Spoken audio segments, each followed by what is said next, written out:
Gawin natin. Yan, maganda to sa mga bata guys kasi healthy talaga siya. Okay.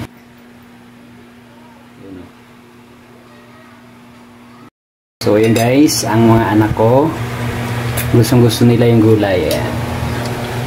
Yan, talbos na kamote. Napaka-healthy sa bata niyan. Huwag niyo nang pakainin mga anak niyo ng hotdog o ano mga processed food. Yan, bite nga, kain. Kagat, ate. Go. Sarap. Pas kanin. O, diba? Kuya. Anong sabi? Sarap? Sarap.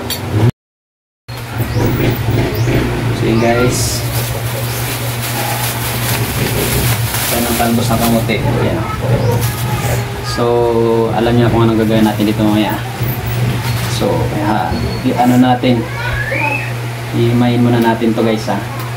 Marami-rami to. So, simpleng ano lang to ulam pero healthy. Kumakain ba kayo nito?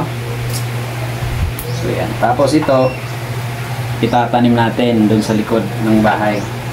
Para at least, after 2 months, may makukuha na naman tayong gulay.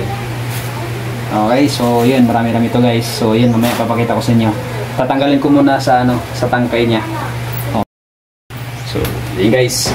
Tapos na ang natin, na tanggal na natin ang tangkay. So, hugasan muna natin. Hugasan ng maigi guys ha. Kasi baka may uod. Okay. So, yan.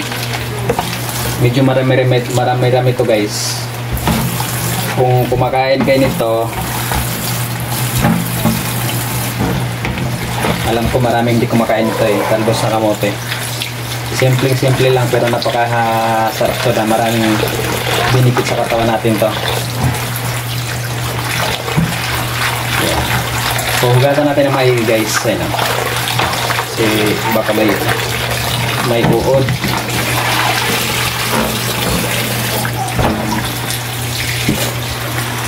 Yan.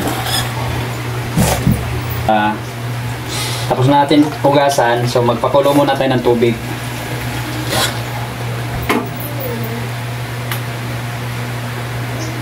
Ano to guys, parang kilawin style.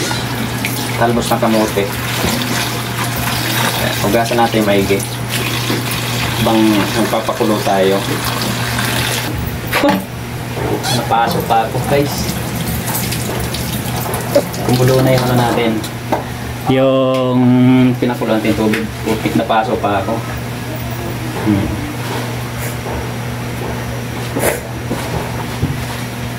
Lagay na natin. Tapos mga 1 minuto lang natin to guys, pakuluan. Huwag masyadong lutong-luto. Okay. So yun guys, takpan na natin saglit. Okay, mga lang 40 seconds o mga 1 minuto ganun. Hindi pwedeng matagal kasi baka ma-overcook siya. Papangit yung lasa guys. Okay, pakita ko sa inyo. Okay guys,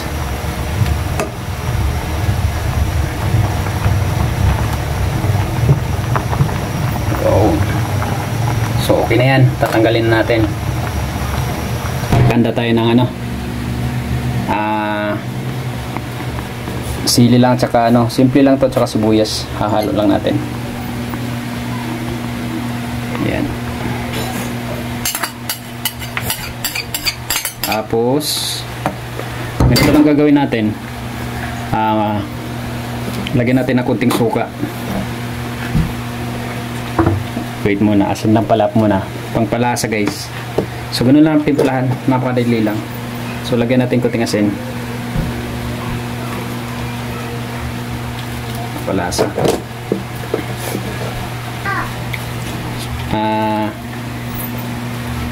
Nagugas naman ako ng kamay eh. Okay. Suka. Yan. Haluin natin. So ganun lang kasimple guys. Hindi na ako nag-gloves guys ha. Nagugas naman ako ng kamay eh. Lang haluin natin, mainit.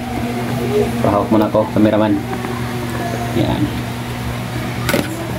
So, haluin natin.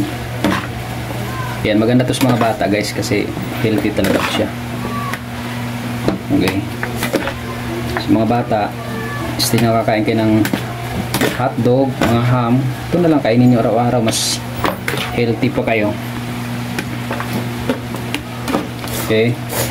Ano lang kasimple. Guys, yun na yung ano natin.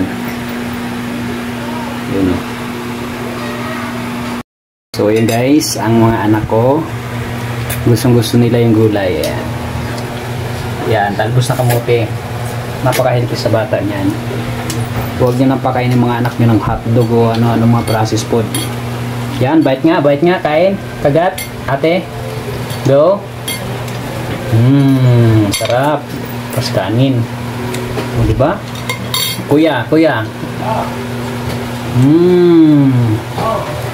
Anong sabi? Sarap? Sarap. Ate, bunso. Gi, kain. Go. Gulay lang muna. Grabe yan, oh. Yan, gustong-gusto nila yan, guys. Yan, tingnan mo. Nag-i